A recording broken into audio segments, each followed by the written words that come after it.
ಶ್ರೀ ಕ್ಷೇತ್ರ ಧರ್ಮಸ್ಥಳ ಗ್ರಾಮಾಭಿವೃದ್ಧಿ ಯೋಜನೆ ಬಿಸಿ ಟ್ರಸ್ಟ್ನ ಮೂಡುಬಿದ್ರೆ ತಾಲೂಕು ಕಚೇರಿ ಅಲಂಗಾರ್ನ ಡಿಜೆ ಸೆಂಟರ್ನಲ್ಲಿ ಉದ್ಘಾಟನೆಗೊಂಡಿತು. ನೂತನ ಕಚೇರಿಯನ್ನು ಶ್ರೀ ಕ್ಷೇತ್ರ ಧರ್ಮಸ್ಥಳದ ಧರ್ಮಾಧಿಕಾರಿ ಡಾಕ್ಟರ್ ಡಿ ವೀರೇಂದ್ರ ಹೆಗಡೆ ಅವರು ಉದ್ಘಾಟಿಸಿದರು.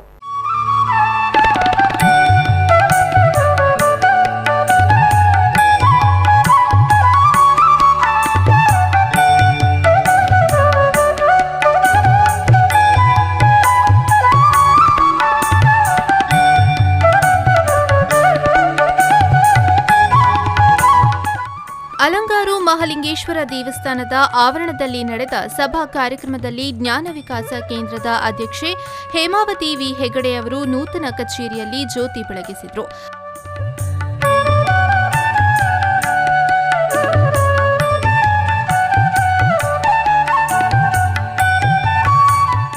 ಈ ಸಂದರ್ಭ ಮಾತನಾಡಿದ ಡಾಕ್ಟರ್ ಡಿ ವೀರೇಂದ್ರ ಹೆಗಡೆ ಅವರು, ಗ್ರಾಮಾಭಿವೃದ್ಧಿ ಯೋಜನೆಯು ಎಲ್ಲ ಧನಾತ್ಮಕ ಅಂಶಗಳೊಂದಿಗೆ ವಿಶೇಷವಾಗಿ ಗೃಹಿಣಿಯರಿಗೆ ಜವಾಬ್ದಾರಿಯನ್ನು ಕಲಿಸಿದೆ, ಮಹಿಳಾ ಸಶಕ್ತೀಕರಣದಲ್ಲಿ ಮಹತ್ವದ ಪಾತ್ರ ವಹಿಸಿದೆ ಎಂದು ಹೇಳಿದರು.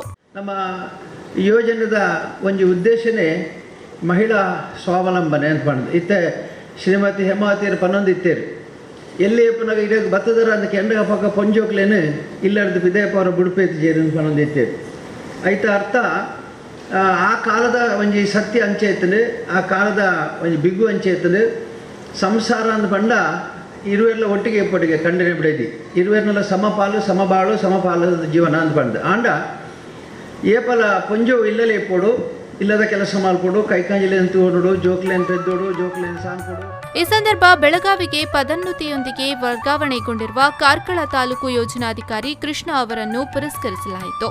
ಮುಖ್ಯ ಅತಿಥಿಗಳಾಗಿ ರಾಜ್ಯ ಕೃಷಿ ಬೆಲೆ ಆಯೋಗದ ಸದಸ್ಯ ಶಿರ್ತಾಡಿ ಸಂಪತ್ ಸಾಮ್ರಾಜ್ಯ, ಅಲಂಗಾರು ದೇವಳದ ಪ್ರಧಾನ ಅರ್ಚಕ ಈಶ್ವರ್ ಭಟ್, ಕೇಂದ್ರೀಯ ಒಕ್ಕೂಟದ ಅಧ್ಯಕ್ಷ ಜಯಕುಮಾರ ಜೈನ್, ತಾಲೂಕು ಜನಜಾಗೃತಿ ವೇದಿಕೆ ಅಧ್ಯಕ್ಷ ಸುಭಾಷ್ ಚಂದ್ರ ಚೌಟ, ಡಿಜೆ ಸೆಂಟರ್ನ ಸೂರಜ್ ಜೈನ್, ಎಸ್ಕೆಡಿಆರ್ಡಿಪಿ ಪ್ರಾದೇಶಿಕ ನಿರ್ದೇಶಕ ಮಹಾವೀರ ಅಜ್ರಿ, ಎಸ್ಕೆಡಿಆರ್ಡಿಪಿ ಕಾರ್ಯನಿರ್ವಾಹಕ ನಿರ್ದೇಶಕ ಡಾಕ್ಟರ್ ಎಲ್ಎಚ್ ಮಂಜುನಾಥ ಮತ್ತಿತರ ಗಣ್ಯರು ಉಪಸ್ಥಿತರಿದ್ದರು.